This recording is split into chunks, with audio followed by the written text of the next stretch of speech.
Sí, nosotros, bueno, como has leído bien lo que decía Enrique, y ayer se lo comentábamos además a una persona, también una especie de entrevista que hicimos, es cierto, trabajamos todo el día y además todos los días de la semana, incluso en verano, porque ahora en vacaciones nos llevamos los ordenadores, el teléfono móvil nos falta, y cuando el negocio es tuyo es que no tienes otra opción, y no es solo que el negocio sea nuestro, es que es nuestra vida, al final la literatura, y en mi caso la escritura, la traducción, también eso, la selección de textos y manuscritos para la editorial, búsqueda de autores.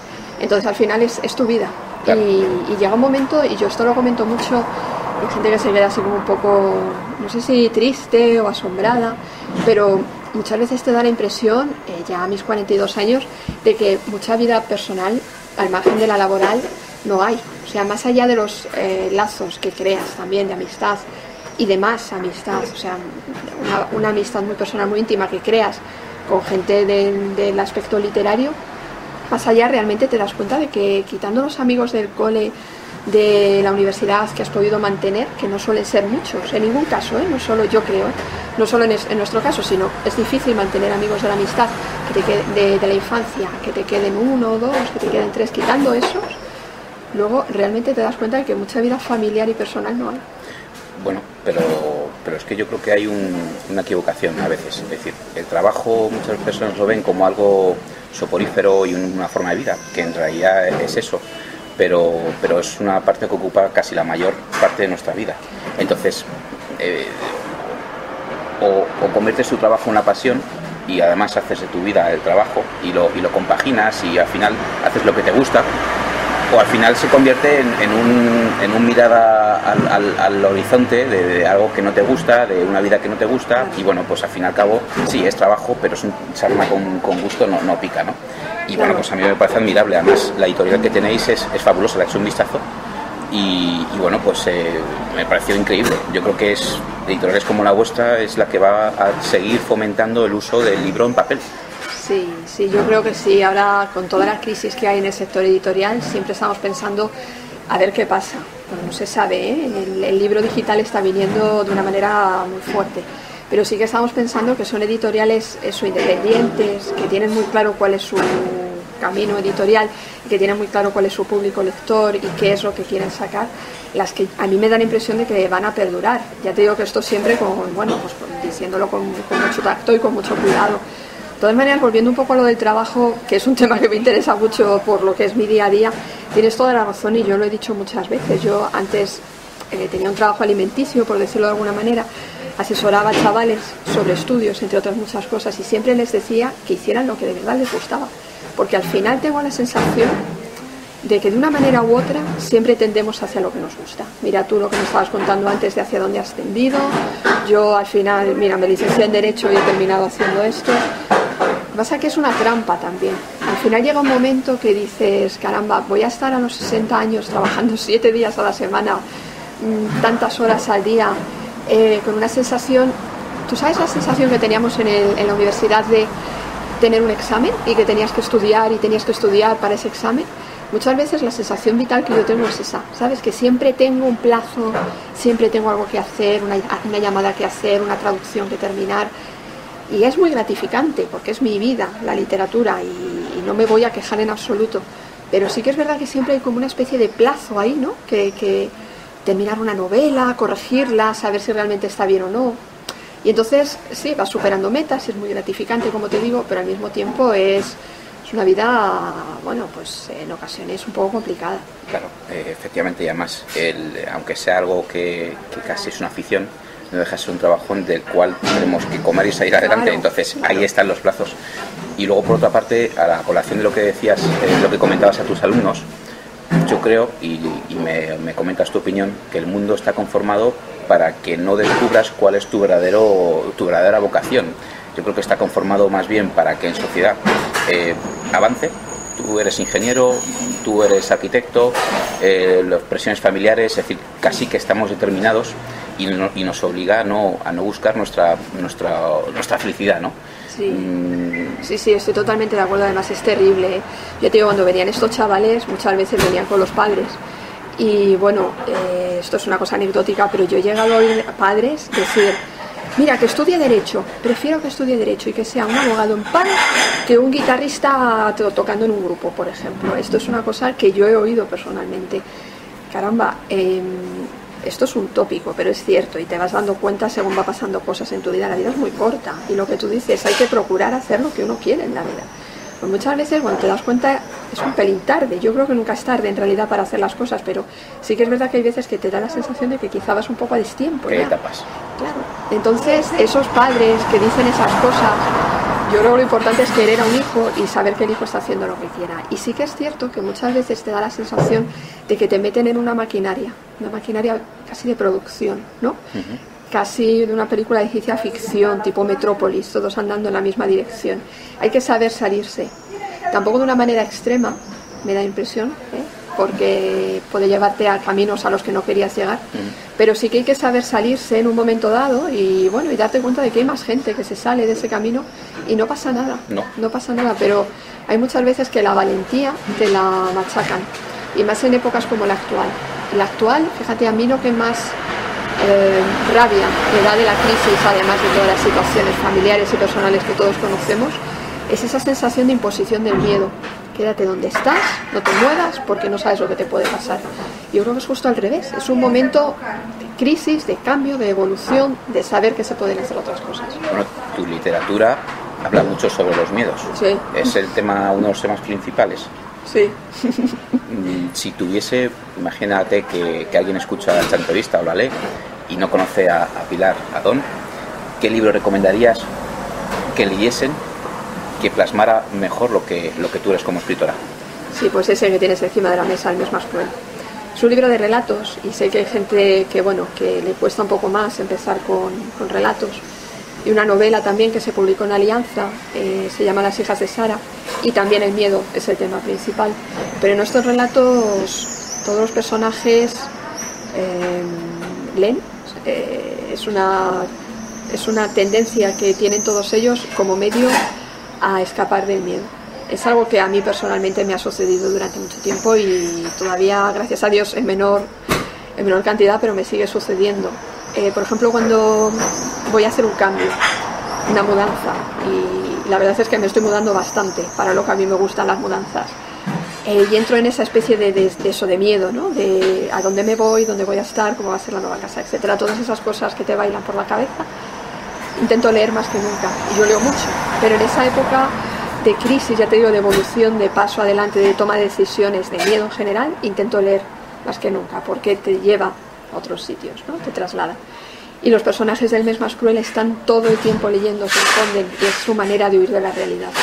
Y las situaciones de miedo que tienen estos personajes, no te creas que es un miedo físico, real, no les está persiguiendo un león, no están en situaciones traumáticas, la mayoría de ellos. Es un miedo casi aprendido desde la infancia, es que muchas veces sucede, ¿no? La manera de reaccionar ante distintas situaciones que te plantean un reto, tú tienes varias alternativas, o enfrentarte con valentía, o llevarlo simplemente, o aterrorizarte. Los personajes del mes más cruel han aprendido a responder con terror. A responder con terror. ¿Y tú qué recomiendas frente al miedo, Pilar? Nada, actuar. Actuar.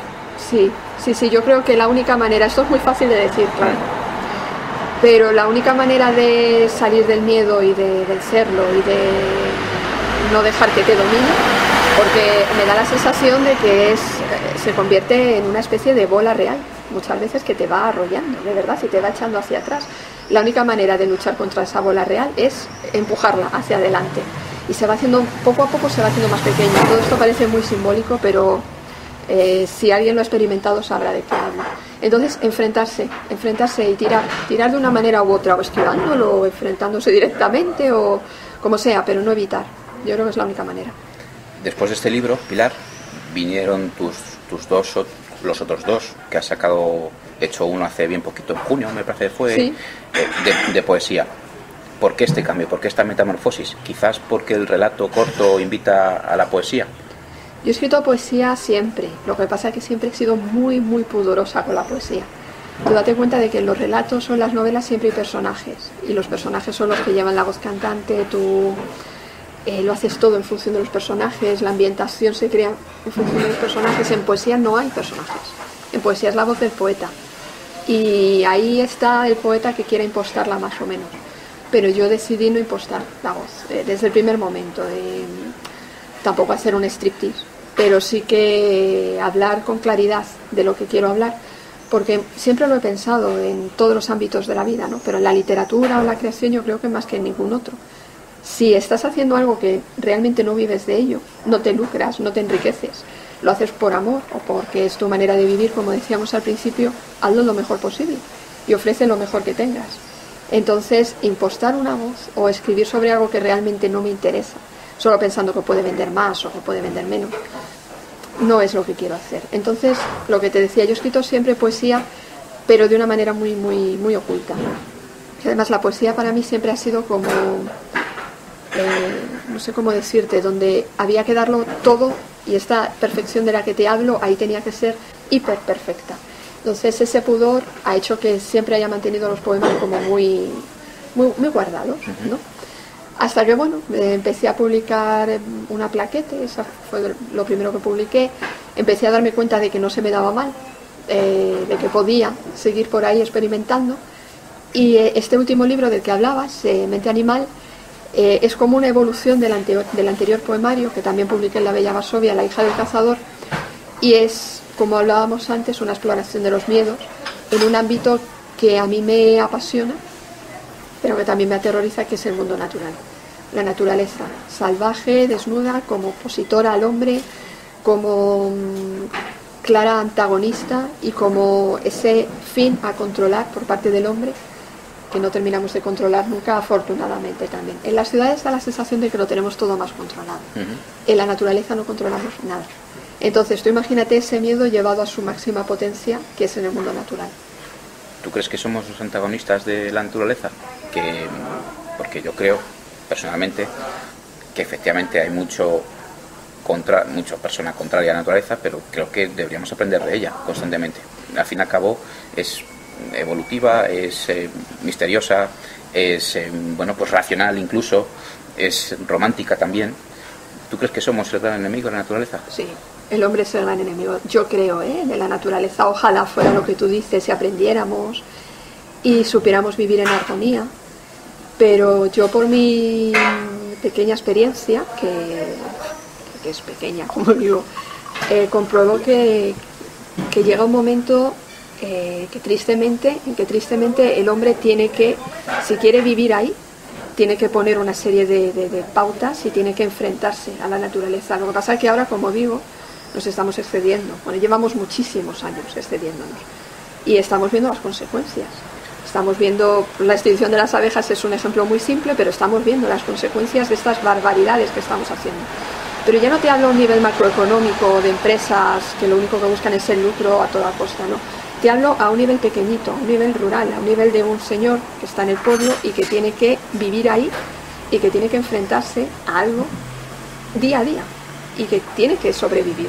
Entonces, hay una serie de, lo vas viendo, hay una serie de pautas, de actividades que van realizando, de enfrentamiento y de superación y de, es una palabra muy dura, pero casi de destrucción. Puede que uses la naturaleza como metáfora, quizás, de ser nosotros los antagonistas de ella, como también una referencia a que el ser humano o muchos de ellos o muchos de nosotros somos antagonistas de nuestra propia naturaleza. Sí. Es decir, hay gente, por ejemplo, que pinta estupendamente y termina siendo abogado, con todo respeto a la profesión. Y quizás, luchamos contra nuestra naturaleza y no nos dejamos llevar por ella. Puede que sea que tenga algo que ver lo que estás escribiendo, esa metáfora de más allá de algo que sea visual con la naturaleza de una propia persona, que somos los verdaderos enemigos de nosotros mismos. Sí, pues es una reflexión muy interesante. A ver, está claro, y esto no lo digo yo creo que es evidente, que al final espero también que la naturaleza vencerá. O sea, es la típica teoría de Gaia o de otras muchas que, pues el hombre es una especie de microbio que está ahí ahora dando por saco, pero que al final será la naturaleza y nosotros nos extinguiremos y punto. Llevado a tu reflexión, volvemos un poco al principio. Tengo la sensación de que al final la naturaleza vence de una manera u otra. Y si tú eres un estupendo o tienes tu verdadera vocación, que es pintar, aunque seas abogado, por la noche vas a llegar a casa y te vas a poner a pintar. Es que yo creo que eso conocemos todos, tantos ejemplos de gente que al final hace eso. Gente que al final eso se jubila o se prejubila y descubres que está pintando, que está haciendo fotografías. Al final la naturaleza creo que se impone. Pero sí que es cierto que nosotros, como grandes cabezotas que somos y grandes controladores o aspirantes a controladores, por una razón u otra, por presiones familiares en un caso más personal o por motivos económicos a nivel más macro, siempre estamos como luchando, como enfrentándonos contra lo que debería estar ahí de una manera, como tú has dicho al principio, más armoniosa. Pero de ahí ese enfrentamiento, ese querer cerrar los ojos, como tú dices, a lo que es lo más básico, lo que es más cárnico, más visceral, es algo que yo creo que llevamos dentro y muchas veces no, eso que cerramos los ojos, no queremos verlo. Muchas veces no queremos ver de dónde provenimos, porque cuando tú ves de dónde se proviene y te das cuenta de que es sucio, muchas veces, es barro, es antipático, es frío, no es cómodo. Yo no quiero estar en esto. Yo estoy, pues eso, en las ciudades, yo estoy muy a gusto aquí, con mi aire acondicionado y mi calefacción central, y quieres estar más metida en ese mundo, ¿no? Y lo otro, aunque te atraiga de una manera romántica, al final cuando estás allí, de verdad creo que de una manera u otra, al final terminas aplastándolo, y es terrible porque la frustración interna que te crea, al final es muy grande. Todo esto, a ver, voy a ponerlo de una manera más sobre la tierra, y una tendencia ahora que es también un poco debido a la crisis económica de regresar a las raíces, regresar al campo, tener un huerto. Cuando te pones a hacer todas esas cosas, aunque como es en mi caso, mi familia viene del mundo rural, pero tú personalmente, tú te pones a hacer todas estas cosas, te das cuenta de que no es tan romántico, ni es tan... La utopía se queda en los libros muchas veces. Luego cuando es la vida real, te das cuenta de que eso, que es sucio, que te tienes que enfrentar a ello y es otra historia. Pilar, antes me has dicho que la poesía te resultó algo complicada porque ciertamente, si me permite esa expresión, desnuda al escritor. Pero quizás en el libro que tengo aquí delante, El mes más cruel, no hay los personajes no son parte de ti, o son más, es decir, aunque los llames de otra forma, es decir, no es una forma también de conocerte leyendo esos personajes o de dónde has sacado esos personajes. Quizás el escritor tenga varias personalidades. Cuéntanos un poco de dónde vienen esos personajes. Claro, mira, se suele decir que un escritor al final siempre termina hablando de los mismos temas, sea poesía, sea relatos, sean distintas novelas, al final, y yo creo que es verdad, todos terminamos hablando de los mismos temas. En mi caso es el miedo, el aislamiento, la huida, la búsqueda de otros lugares, pues como te decía, más utópicos, más idealizados, para luego darte cuenta de cuál es la realidad. Entonces, tienes razón, al final esos personajes de los que aparecen y los que hablo en El mes más cruel no dejan de ser una parte de mí. Lo que pasa es que tienen otro nombre, tienen otra presencia física. Yo los describo, no mucho, pero sí que doy pautas de su físico, tienen otra historia. Entonces, aunque haya parte, no digamos biográfica, pero sí que una parte esencial de lo que es lo más básico del escritor, es otra historia. Estás hablando de otra gente, por decirlo de alguna manera, y por eso es más sencillo, creo. Pero sí, lo que tú dices, siempre, yo creo, a ver, no se puede generalizar, pero yo creo que en casi todos los libros, en casi todas las obras de creación, hay algo del creador. Y basándonos en esta premisa, permíteme que hagamos un recordatorio. ¿Qué sentiste cuando publicaste tu primer libro? Es decir, porque al final, por lo que conozco, el escritor, pues cuando escribe es algún acto muy íntimo, y incluso hay algunos que no les gusta ni siquiera leer su propia obra en público. Claro. ¿Qué se siente? ¿Qué sentiste la primera vez que publicaste un libro? Ya hace unos años, porque fuiste una escritora muy precoz. Muy precoz, exacto. Sí, tú date cuenta de que yo empecé a escribir muy joven, porque empecé a leer muy joven también. Yo no... O sea, era una niña muy peculiar y muy consciente, yo creo, que eso hoy lo veo poco.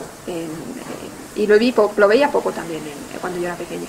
A mí no me gustaba salir a jugar con los niños, yo siempre me quedaba en mi casa leyendo, y además me metía debajo de una mesa en mi habitación, me metía en mi habitación y de la habitación debajo de una mesa, o sea, eso mis personajes lo hacen mucho también, se recluyen mucho. Y yo leía mucho, siempre, y libros además que no eran para mi edad, podemos decir, porque era lo que tenía mi madre en su estantería, y yo me recuerdo de muy pequeña leyendo libros como Cumbres borrascosas, bueno, lo que pudiera tener mi madre por ahí. Entonces empecé a escribir muy joven, yo quería mimetizar, yo quería hacer lo mismo y hacer sentir lo mismo, o sentir lo mismo yo al escribir que había leído, ¿no? Y sí, mi primera novela la publiqué con 28 años. Y lo que sentí en ese momento, cuando yo gané un premio literario que implicaba la publicación de la novela, fue una sensación rara, fue la sensación de por fin, ¿sabes? Ahora va a cambiar mi vida. Yo por entonces era profesora de inglés en una academia y pensé, ahora voy a empezar a dedicarme solo a escribir, voy a empezar a viajar. Yo por entonces tenía unos referentes muy viajados, eran Paul Bowles, Una Banks, Virginia Woolf también, pero bueno, en otra línea. Y pensé, ahora es mi turno. El primer premio literario que yo gané fue antes, tenía 19 años, y fue en Radio Nacional de España, e implicaba un viaje para 2 personas a Lisboa, un pedazo de hotel increíble. Y fíjate, cuando gané ese premio fue un poco la misma sensación, de decir, ahora, ya, tenía 19 años. Obviamente no, hay que seguir escribiendo, hay que seguir publicando, la literatura es una carrera de fondo, es una labor de perseverancia. Yo siempre lo digo, hay que perseverar y perseverar, más deprisa, más despacio, publicar más, publicar menos, pero hay que seguir, ¿no? Y eso fue lo que sentí, esa impresión de ya, que es totalmente falsa, como te digo, porque ya, yo creo que ese ya no llega nunca. Quizá te llegue con el Nobel, pero creo que además está bien que ese ya no llegue nunca, ¿sabes? Porque si dices ya he hecho lo que tenía que hacer, ¿ahora qué? ¿Cuál es la verdadera vida de un escritor entonces? Imagínate que hay alguien que quiere publicar, que quiere que le escuchen, que quiere que lean sus obras, porque a todos nos gusta un poco, yo creo, y que conozcan nuestro trabajo, ¿no? Porque al final es un aprendizaje que queremos casi donar al mundo. ¿Cuál es la vida realmente de un escritor? Es decir, o incluso ¿qué recomendarías a alguien que quiere empezar a escribir e incluso publicar? Mira, Philip Roth en un libro, una entrevista, no recuerdo, decía que si alguien quisiera filmar la vida de un escritor, hacer una película de la vida de un escritor sería la cosa más aburrida del mundo, porque estaría todo el día el escritor devanándose los sesos delante de su ordenador o de una hoja en blanco, escribiendo de vez en cuando, tachando lo que ha escrito, volviendo a escribir, y así todo el día, quitando lo que vas a comer o... escribir es eso, es que no tiene más misterio. Hay veces que se le da al escritor como una especie de sensación, o sea, de impresión de glamour, que yo sinceramente no la veo por ningún sitio. Hombre, sí que puede haber momentos, los premios, la publicación del libro, las presentaciones, pero ya ni siquiera las presentaciones. O sea, esa vida que se ha podido dar en momentos de vacas más gordas que la actual, de eso, de viajes, de movimiento, de presentaciones, de conocer a mucha gente, etcétera. Quizá algunos escritores lo tengan, yo no te digo que no, pero en el caso habitual es el momento justo de la promoción, y para algunos, como es mi caso, el momento de la promoción es un momento francamente difícil. Ahí se da como una especie de desdoblamiento de la personalidad. Tú estás en tu casa con tus libros, escribiendo tus personajes, centrado, como lo que te decía de Philip Roth, en un mundo casi paralelo, de creación absoluta, esto famoso de que estás toda la tarde para poner una coma y luego estás todo el día siguiente para quitarla, y de repente entras en un mundo, que te digo que es el de la promoción, que ya te digo, es como una cosa paralela, en el que, no te digo que cambies de personalidad, pero de repente te enfrentas a la gente, conoces a los lectores, tienes que hablar en público de tu obra, tienes que expresar lo que hayas expresado por escrito, y no siempre te sale bien. No siempre te sale bien. Incluso yo alguna vez lo he comentado. Hay veces que tú has escrito un libro y durante la promoción, con las preguntas de los periodistas, te tienes que inventar a posteriori las motivaciones de ese libro, porque tú lo has escrito y de repente, ya te digo, una vez que lo has terminado, dices, ¿por qué he escrito yo esto? Como siempre nos lo vais a preguntar, ¿qué quería yo contar aquí? ¿Cuál es la motivación última? ¿Cuál es el tema? ¿Cuál es el leitmotiv? Y entonces analizas y te haces un propio comentario de texto sobre lo que tú has escrito. Es un proceso al final, cuando ya lo has pasado, es divertido. Muchas veces cuando estás en él es extraño. Yo recuerdo durante la promoción de Las hijas de Sara, tuve unos días tan complicados, de tanta promoción, que ya no recordaba si en una entrevista estaba diciendo cosas nuevas o estaba diciendo exactamente lo mismo que había dicho la anterior. Y era, bueno, hay gente que le cuesta más, hay gente que le cuesta menos. ¿Qué le recomendaría a un escritor que estuviera empezando? Pues es lo que te decía antes, que persevere, que escriba, que lea muchísimo. Yo en eso va a sonar un poco pedante, pero todo ese camino yo ya lo tenía ganado, porque a costa de sudor y de comentarios raros, porque yo creo que hoy día a los niños se les respeta más, pero cuando yo era pequeña, claro, una niña que no salía, una niña que solo leía, una niña que no quería relacionarse con los demás, qué niña más rara, ¿no? Entonces, bueno, pues, gracias a esa rareza, todo ese camino yo más o menos ya lo tenía labrado, pero sigo leyendo y leyendo. ¿Qué hay que hacer? Leer. Y a partir de todas esas lecturas, seguramente uno se vaya formando la famosísima voz propia, y luego pues explorar, escribir, equivocarse, y una vez que se tenga una novela de la que ya realmente uno se sienta orgulloso, pues hay varias opciones. Esto ya, pues, o intentar publicarse, o sea, presentarse a un concurso, o buscarse un agente, o directamente mandarse a una editorial.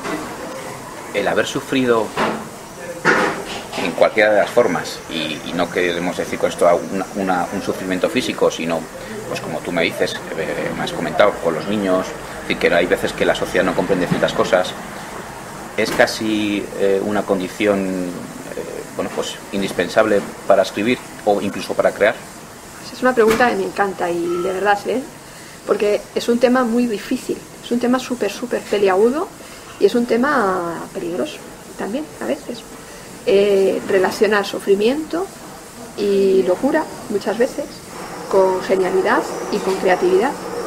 Es un tema que yo creo, a mí por lo menos, me viene mucho del romanticismo, y yo creo que todos los adolescentes en un momento dado pasamos por una etapa romántica de leer a los románticos y de dejarnos influir por esas teorías románticas del sufrimiento, el genio, la creación y el suicidio. Yo voy todos los años a ver a Larra al cementerio, claro. Con ni más ni menos, ¿Ves? Romántico, claro, y a los 28, 29 se fulminó la vida. Fíjate. Claro, es muy atrayente, aparte de que te puedas gustar más o menos sus artículos, pero bueno, es muy atrayente. Es que muchas veces sucede, te interesa más la vida del autor y sus motivaciones y sus delirios y sus sufrimientos que realmente la obra. Eso me parece peligrosísimo, de verdad, O sea, yo creo que para crear, puedes tener ciertas peculiaridades, digámoslo así, pero no hay que buscarlas, no hay que ir a por ellas. Yo siempre lo digo, mis referentes literarios a nivel poético son prácticamente suicidas, todas ellas, mujeres que lo pasaron muy mal, muy mal. Está Sylvia Plath, está Pizarnik, está Anne Sexton, luego a nivel ya más narrativo, Virginia Woolf, son todas mujeres que terminaron suicidándose. Y yo tuve una época en que eso me parecía lo normal, y no estoy exagerando, me parecía lo normal. Y llega un momento en que, y conozco gente que le ha sucedido esto, buscas ese sufrimiento y ese dolor y esa especie de disfunción mental para querer crear. Es absurdo, creo, y lo digo desde un punto de vista, ahora que estamos aquí sentados en esta mesa, racional. Es cierto que cuando estás creando puedes entrar en distintos estadios de irracionalidad, pero no hay que buscarlos. Yo creo al revés, que hay que controlarlos e intentar huir de ellos, porque incluso, gente que, ya hablando de otro nivel, de otras pérdidas de control, que se droga o que bebe para crear, esto yo se lo he oído a escritores, y algunos bastante conocidos, de decir, qué maravilla lo que estoy haciendo por la noche en un estado etílico, y al día siguiente leerlo y decir, qué mierda, ¿no? Al final no te lleva a nada. Entonces no creo que haya que buscar estas cosas, ¿no? Ahí volvemos o retomamos una pregunta. ¿El escritor debería tener un papel más predominante en la sociedad? Y sin embargo muchos artistas, pues efectivamente, que se proclaman bebedores, alcohólicos, drogadictos, y ya no te cuento la movida, bueno, pues deberían hacer un análisis más importante de lo que dicen, de lo que pueden reflejar, de lo débil que a veces es la conciencia de la sociedad. Es decir, ¿crees que deberéis estar más en liza en cuanto a a educación, es decir, tenéis un don, muchos de vosotros tenéis también una responsabilidad. Mira, yo creo que ya con lo que cada uno publica tiene una responsabilidad y ahí está su responsabilidad. Como te decía antes, en hacer el mejor trabajo posible. Y yo creo que con los libros o con el arte o con el cine o la canción o lo que sea que cada uno cree, ahí es donde está expresando lo que la visión que tú tienes de lo que debería ser la vida, digámoslo así, y ahí es donde tú estás expresando al lector o al espectador tu punto de vista. ¿Por qué te digo esto? Yo creo que la responsabilidad del creador es, y me estoy repitiendo, pero es que es lo que creo, hacer la mejor obra posible. Si tú eres un creador que estás haciendo chapuzas, que lo estás haciendo consciente de que es una chapuza, y luego estás en todas las televisiones, en todas las radios, opinando, bueno, pues a lo mejor no hace falta tampoco que hagas esa creación. Si la gente quiere escucharte como opinólogo, pues opina, ¿no? Y no hace falta que luego inundes el mercado de cosas que no tienen verdadero sentido creativo. Que un creador tenga que estar dando lecciones o opinando o estando en todas las tertulias no me parece necesario, realmente. Quien quiera hacerlo y quien se crea, y esto lo digo con todas las palabras, quien se crea capacitado para poder hacerlo y haya quien le quiera escuchar, pues me parece bien, ole. Bueno, pues mira, y además si te pagan y puedes vivir de eso y todo eso, pues muy bien, cada uno que haga lo que quiera.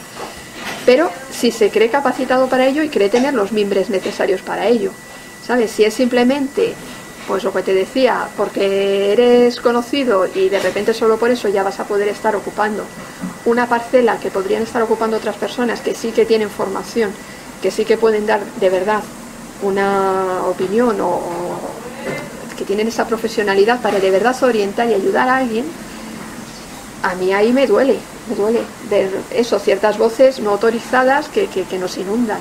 A mí no me inundan personalmente porque es que no veo la televisión y bueno, pues leo los periódicos y punto, pero sí que creo que hay mucha desinformación y creo que hay mucha gente que está muy perdida por culpa de estas cosas, ¿no? Entonces, insisto, si tú eres una persona que tienes esa formación y quieres darle, fantástico. Si no, mi consejo sería no te metas, pero bueno. Y en cuanto a formar, perdona que me repita, yo creo que con los libros o con la obra de creación ya estamos en ello. Por eso hablo de esa responsabilidad y de hacerlo lo mejor que se puede. Bien, ahora te comento o te pregunto, después de todo lo que me has comentado, de que hemos hablado de tu obra, tú que eres madrileña, ¿cómo ves el Madrid de hoy? Sé que hemos cambiado de tema, pero es un poco, digamos que hilvana, un poco con la literatura, un poco con la sociedad, un poco con los personajes que puedes crear, que tienen miedos. Hoy en día, pues yo creo que la sociedad está llena de ellos porque nos acontece un momento complejo. ¿Cómo ves el Madrid de hoy? Además, bueno, pues que como has vivido en Madrid o llevas tiempo viviendo en Madrid, sí. Pues ¿cómo lo ves? ¿Cómo lo describirías? Incluso de forma impresionista, tampoco hace falta que indagues demasiado, ¿no? Es decir, ¿cómo ves Madrid hoy? Pues hoy, a día de hoy, yo voy a ser optimista, porque he sido pesimista durante muchísimos años en esta ciudad, muchísimos. A día de hoy creo que está creciendo y creo que la ciudad está más ilusionada. Y te lo digo en base a mi propia experiencia a raíz de la Feria del Libro de este año. Yo he visto una Feria del Libro totalmente distinta a la del año pasado.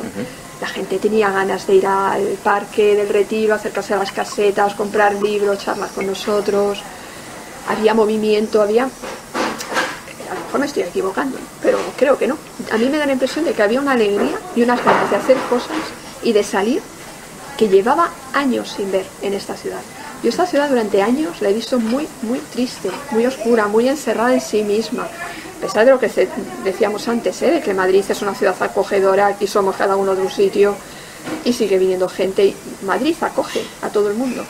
Pero yo he tenido una sensación, por seguir tu consejo de ser impresionista, de suciedad, de oscuridad, de mierda, de oler mal, de una ciudad totalmente dejada, que no le interesaba ni al gobierno ni a los madrileños, una ciudad que estaba ahí porque tenía que estar y que era realmente triste vivir aquí, ¿eh? Esa sensación he tenido yo durante años, pero ya te digo que de un tiempo a esta parte, pongamos unos bastantes meses ya, me da la sensación de que la ciudad está como floreciendo. Lo mismo me equivoco, ¿eh? Y de aquí al invierno. No, yo también lo creo, porque además, como hemos hablado al principio, volviendo un poco al sufrimiento, bueno, pues nos ha tenido que pasar tener que vivir esta circunstancia para que nos demos cuenta bueno, pues de muchas cosas que son esenciales, que son las que nos hacen ser felices. Las épocas complejas pues hacen que el espíritu innovador y creador pues se florezca, indudablemente. Y también lo veo que después de estos momentos pues Madrid está floreciendo de nuevo, y además cada vez hay más gente que escribe, cada vez hay más novedades, cada vez hay más innovación, cada vez hay más editoriales también. El día del libro, que también asistí al retiro, efectivamente no había tantas colas para el libro de Belén Esteban, y que cuida con respeto, pero sí que las había para otros tantos escritores que allí estaban, ¿no? Y que en otros momentos casi estaban olvidados, ¿no? Claro. Bueno, pues eso es maravilloso. Sí, y hablando de negocios que hablábamos al principio, en Madrid están surgiendo negocios interesantísimos, ¿eh? Pero a mí me parece, sobre todo por ciertas zonas, de eso de, bueno, alimentación sana, panaderías, que sí, que bueno, que a lo mejor es una moda, pero a mí me parece interesante porque además es lo que se está haciendo en toda Europa. Mercados de productos ecológicos, lo que te decía, panaderías artesanas que recuperan, que podamos comer algo que parece, pues eso, que está hecho con un poco más de cariño y un poco más de dedicación que no el pan congelado que llevamos años comiendo. Que lo mismo si lo buscábamos estaba ahí, ¿sabes? Pero ahora da la impresión de que tenemos más oferta. Y todo eso como que te da alegría, y además Madrid ha tenido una época muy dura, y la gente que haya vivido aquí lo sabe y la que no, pues está bien que lo sepa también. Tú ibas por las calles y lo veías todo cerrado, se traspasa, se alquila, cerrado por cierre, por lo que fuera, ¿no? Tú veías la crisis de verdad en las calles. Yo la primera vez que lo experimenté fue en Lisboa, que para mí Lisboa es una de las ciudades más bonitas de Europa, y de repente, pues hace unos años, todo cerrado, todo. Se veía que realmente había una crisis muy fuerte que no se compraba, y de repente, pues poco tiempo después, sucedió en Madrid. Y ahora, bueno, sí, sigue habiendo negocios cerrados, negocios que no tiran, pero estás viendo que hay otros que abren, y a lo mejor han abierto con un poco, pues un presupuesto limitado, en un local muy chiquitín y con medios muy imaginativos, pero estás viendo que hay ese florecimiento, y yo estoy muy contenta con eso. Pero yo creo que además efectivamente sucede eso porque, bueno, pues como tu literatura muchas veces está en torno al miedo, quizás lo estamos perdiendo. Es decir, ya no pasa nada si tú levantas un negocio y puede caer perfectamente, no hay miedo a ello, no hay miedo a dejar de pagar un recibo porque no se puede y esperar a poder pagarlo. Es decir, antes quizás estábamos encorsetados en todo tipo de miedos, y ahora, entre lo mal que lo están haciendo unos, entre lo bien que lo están haciendo otros, entre lo que está aconteciendo, quizás nos hemos lanzado más, ¿no? Porque parece que Madrid y España en general estaba encorsetada de algún sentido, y ahora no hay miedo a nada. Si al fin y al cabo, ¿qué puede pasar? Si, como tú dices, es enfrentarse y que salga lo que salga, enfrentarse de las mejores de las maneras, y bueno, pues yo creo que mucha parte de la culpa de que Madrid esté floreciendo es precisamente que los miedos los estamos combatiendo. Sí. Gracias, en parte, porque a veces nos quejamos de los políticos y esas cosas. Los políticos los están haciendo tan mal que digo, bueno, si este hombre que no tiene ni la mitad de estudios que yo, que no sabe ni hablar la mitad que yo, está aquí, y encima luego no tiene una moral un poco, bueno, pues que un poco baja, una ética deleznable. Bueno, pues esto no somos tan malos. Lo que pasa es que antes parece que estábamos en unas posiciones más pequeñas. Digamos que las clases se han unido, el intelectual ya no es tan rimbombante y se acerca más a su público, ¿no? Y bueno, pues todos estos en parte a generaciones como la tuya, Pilar, y a editoriales como, por ejemplo, la Impedimenta, es decir, que acerca otro tipo de lecturas, otro tipo de temas, abre la puerta a otro tipo de obras, ¿no?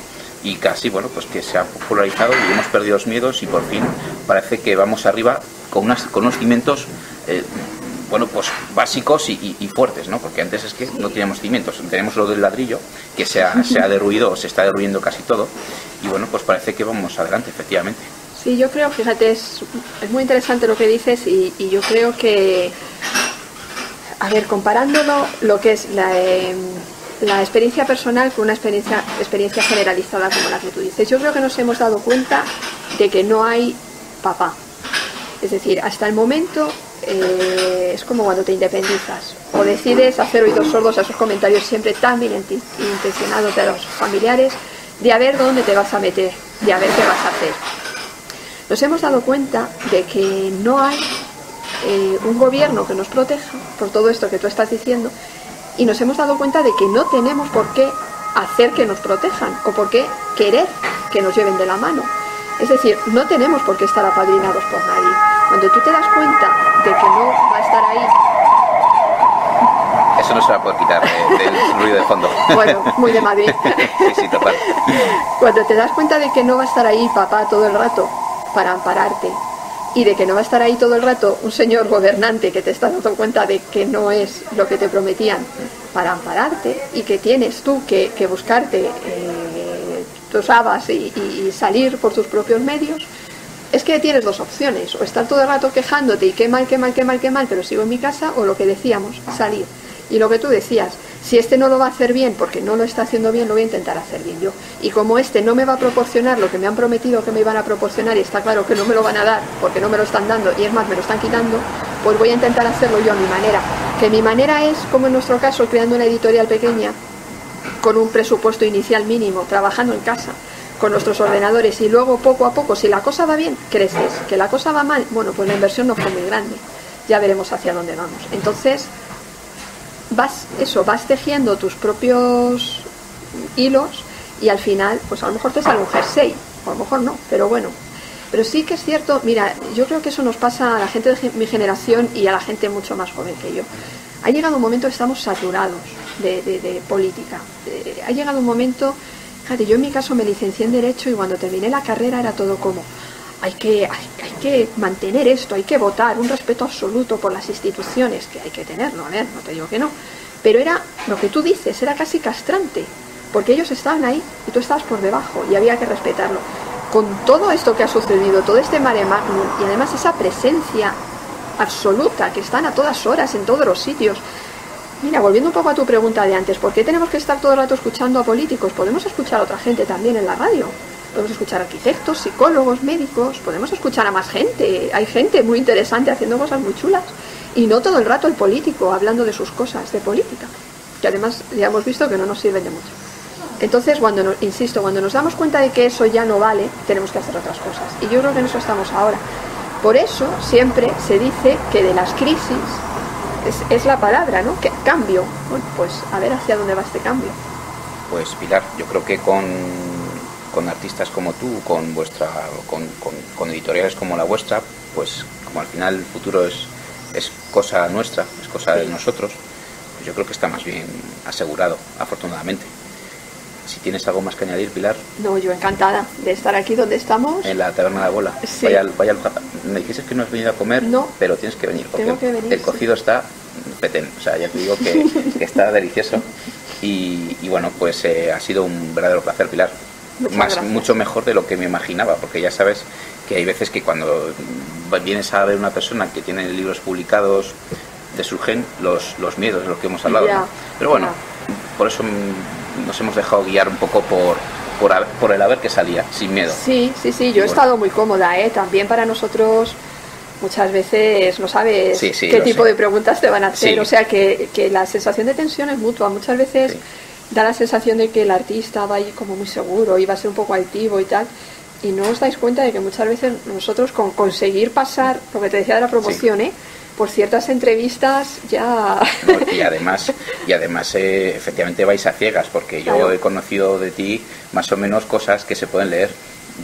De mí no sabías ni cómo era, ¿no? Claro. Entonces, esa ciegas total. Entonces, bueno, pues sí, efectivamente es también complejo y lo entiendo. Muy bien. Pues Pilar, ha sido un placer, de verdad. Para mí también, muchas gracias. A ti.